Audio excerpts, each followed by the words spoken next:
inspired by Dante's Inferno and the idea of the hero's voyage, i.e., going through hell to reach heaven. I decided that in a lucid dream I would try and enter hell and see what awaited me. I have managed this a couple of times, although I only managed to write down my experience the first time, so the details of the second attempt are hazy at best. I will detail out my first experience here.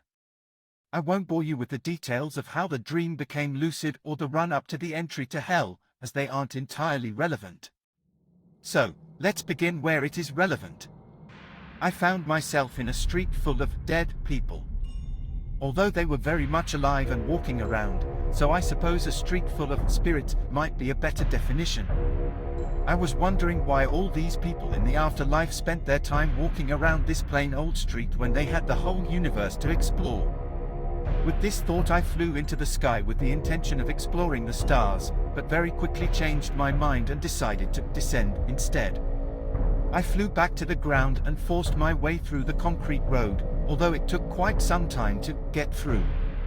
As I descended through the earth I saw patterns of red and orange lights, which eventually turned into a collection of hexagons, which in turn molded into an experience much more like being surrounded by fire. I must be going in the right direction. Upon entering the fire I actually find myself in a vast expanse of water, with many dead bodies floating around, like something out of a war zone. These were not like the dead people from before, these were lifeless bodies.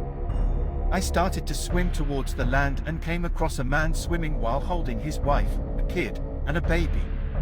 I offer to take the baby from him, which he hands over to me, and I swim on, with baby in arm.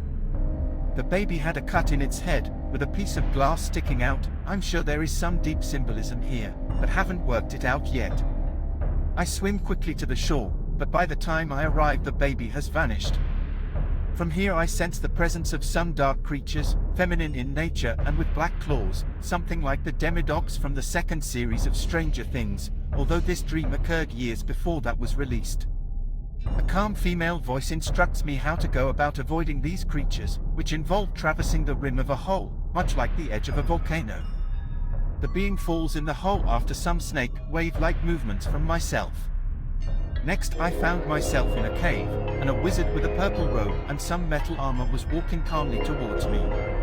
The wizard was actually being chased by a dark knight-like figure, a little like Sauron from Lord of the Rings. I direct the wizard into a room to avoid the dark knight, and shut the door behind so the dark knight cannot enter. In the room there is a selection of black swords. I choose one as a weapon against the dark knight, and move towards the door, uncertain of my next actions. Then I woke up.